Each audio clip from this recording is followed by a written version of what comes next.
This is our chance to learn more about our planet and maybe even save it. I want you to meet my daughter, Sue. You want to be famous? I just want my work to make a difference. Johnny, read. This guy doesn't take orders well. Yeah, especially from people who say I don't take orders well. Don't let any of these lab coats give you any crap, all right? Well, if I do, I know who to call. The muscle.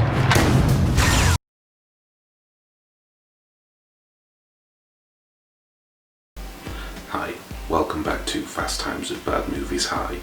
Today we'll be looking at Josh Tranks' 2015 Fantastic Four movie, sometimes known as Fantastic Four Stick or Fantastic Foreskin, or the worst Fantastic Four movie.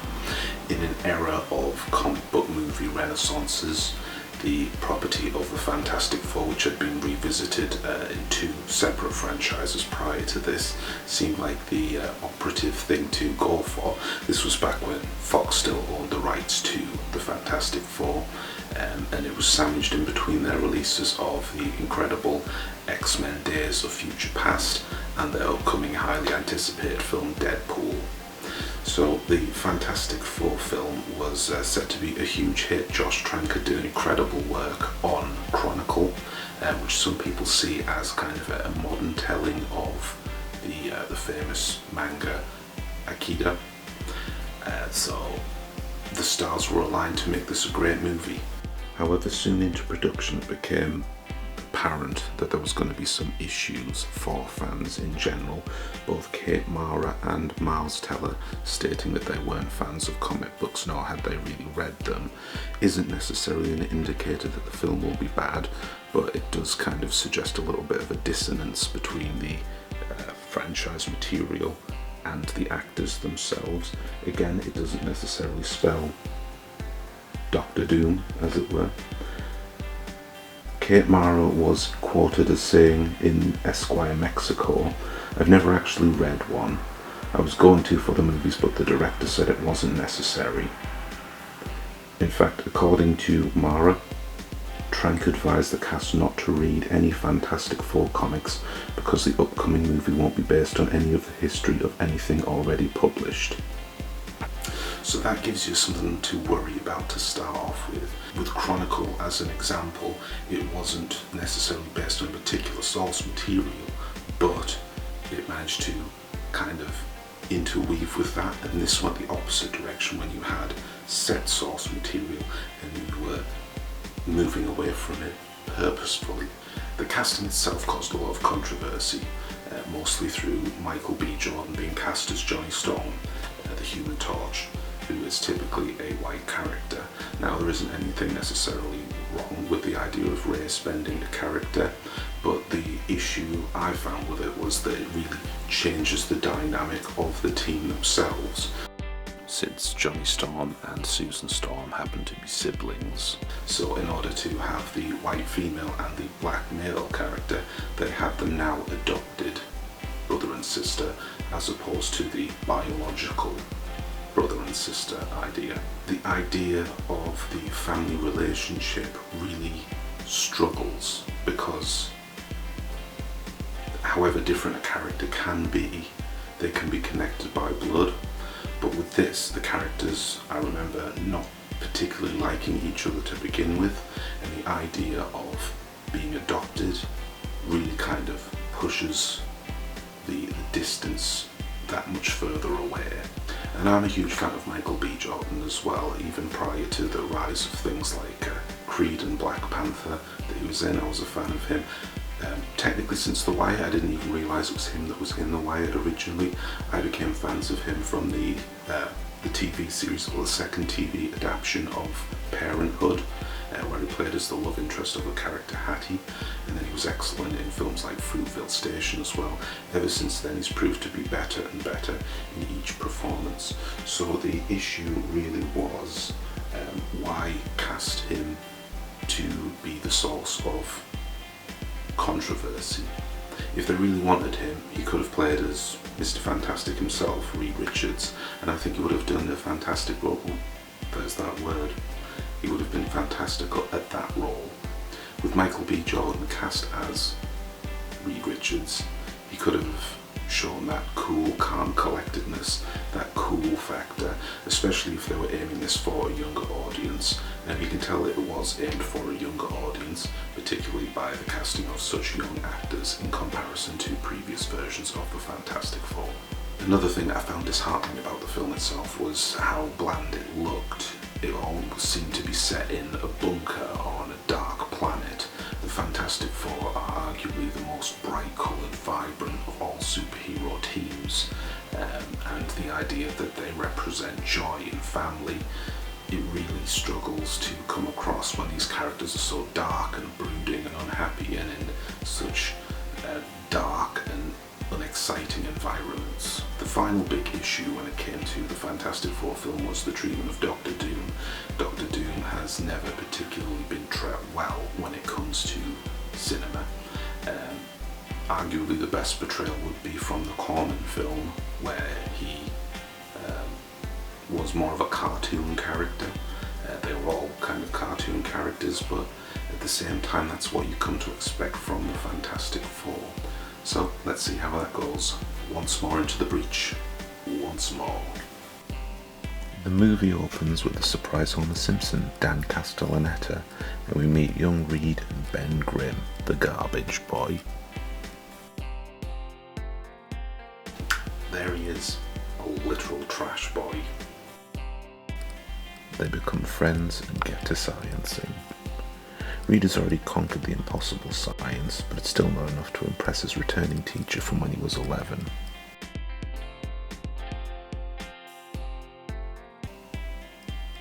They then get the attention of the Baxter Foundation in a grim-looking building, not quite as exciting as the architecture of the comics.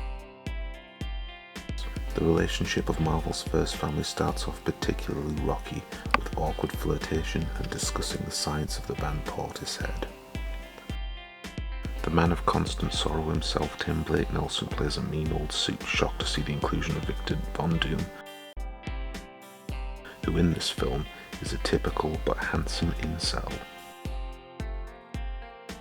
So here's the introduction of Victor Von Doom.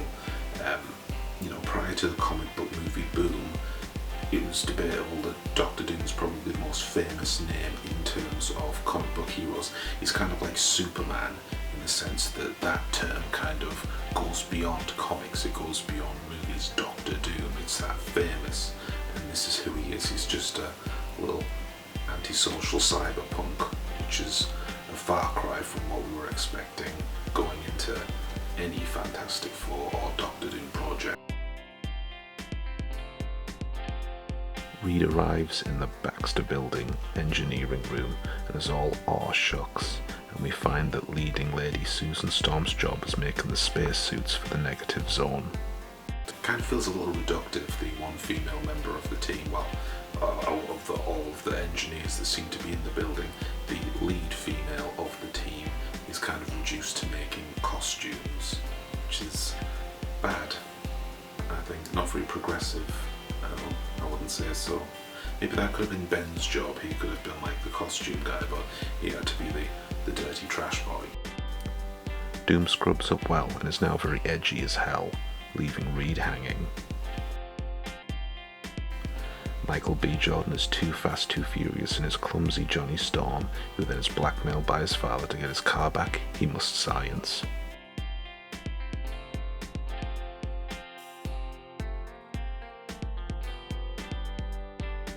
They then experiment with a fake-ass space chimp to a roaring success, but then they are shocked to hear that the astronauts will get to do the space stuff, and not them. The whole thing is a great way to set up the future villain Gorilla Grodd.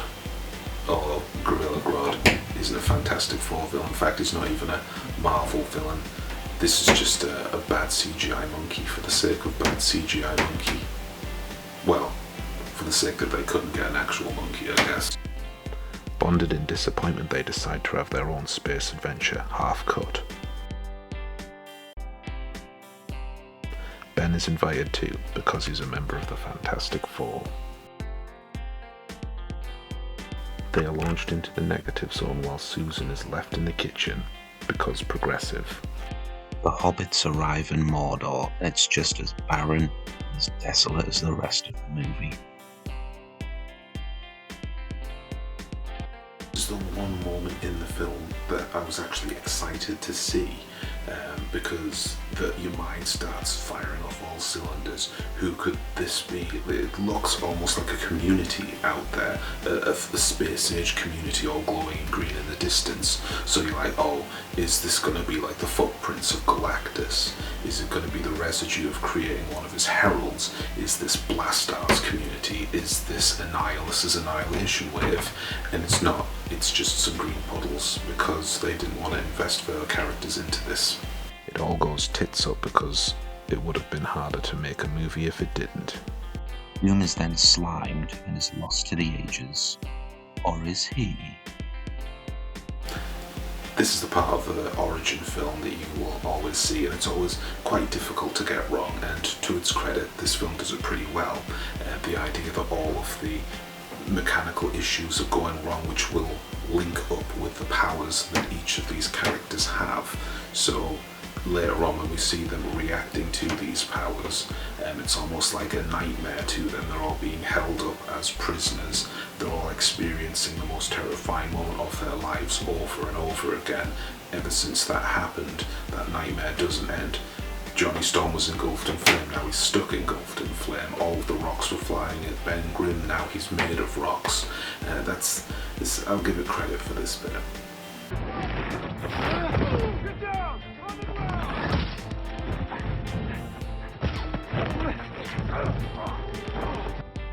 So, this is where you've been hiding out. Wait, stop. Let me explain. Why? Upon finally being hunted down, Ben gets real mad and janky looking and nuts the bastard. Doom sketches a ride back to Earth on a second trip to the negative zone and looks very crash test dummy like. A lot of us were thinking Tim Blake Nelson's character was going to come into this as a human, as seen in the trailers, and then he would come out of it as the character the Mole Man. So when he is interrupted by Doctor Doom, we assume that this is going to be the genesis of that character, very similar to what we've seen with Tim Blake Nelson in the Incredible Hulk movie, when it leads to him becoming the leader character who still hasn't shown up in the MCU, but he just gets killed instead. As much criticism as I do have for the portrayal of Doctor Doom, not necessarily in the performance the actor is doing as it is written, but the idea of what they could have done in general. But I do think the scene is pretty cool. You know, Doctor Doom, as I say, is one of the most revered and dangerous characters in the entire Marvel universe, and that's not for no good reason. I'm not sure how many negatives that was, how many negative zones that was, but the idea that no one can even get close to him really represents the danger, and the whole head exploding thing. I dig it. I dig it. Having said that, the issue from this point on, going on till the end of the movie and the final fight with Doctor Doom, is that we no longer can see his face, which was always going to be an issue with Doctor Doom in the first place, but the things that he says and the way that he says them are so robotic. I remember seeing a rumour, I think that the actor himself kind of put out there, that maybe this was in fact a Doom bot, which is the robot clones that Doctor Doom makes for himself in the comics. This was a Doom bot that actually got killed, and doesn't make sense when you look at the whole structure of the movie, how he'd make a Doom bot, where is he? The movie rushes into the finale as Zoom zips off home, but is breaking Earth too? What? The FFers must unite to fight the evil duo of Doctor Doom and a big old light beam from every other comic book movie. Doom is then yeeted into the light beam and is now Deadsville, USA. So the final fight scene doesn't come across as that great, really. It's so dark that you can't see what's going on. Doctor Doom's really got them on the ropes. I mean, I suppose it's good that they had to use teamwork to defeat him. That leans into the idea that they are a unit for once in this entire film. When it comes to a 4-on-1 assault, it doesn't come across that well, ultimately. When you tend to see films like The Avengers, you've got like an army of faceless villains that they're fighting and maybe one big bad that they have to unite against, but they all have their thing to do. Similarly with X-Men, it's the Brotherhood of Evil Mutants, so it's fighting multiple Sentinels. And with this, it's just 4 people ganging up on one person that is significantly more powerful. They arrive home as a complete unit to get some respect. Cringe. Come a long way since the garage. Gotta say, it's fantastic.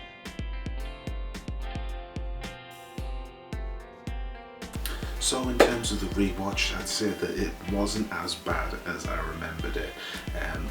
I think this one is a reflection on how sometimes revisiting things doesn't necessarily make it better, but you're kind of, prepared for the blow kind of thing. All of the things I didn't like about the first time I saw it are still present this time I watch it. The darkness, the lack of connectivity between the team, and the wasted opportunities in terms of character and exploration of the Fantastic Four universe. It's all still there, but it does go down relatively smoothly after you've taken those initial licks. Nothing caught me by surprise in terms of the badness. It's still pretty bad though. As seen at the start, there is the infamous tweet that came on the release of the Fantastic Four. A year ago I had a fantastic version of this, and it would have received great reviews. You'll probably never see it. That's the reality though. As you can see, the faith of the director had been rocked by whatever was happening in the late stages of the production or the post-production. Reshoots were very abundant in the fact that you could see the hair colour change of Susan Storm as a telltale sign. Ultimately, as I said at the beginning though, the idea of wanting to deviate so far away from the typical Fantastic Four is always going to put this at the back foot.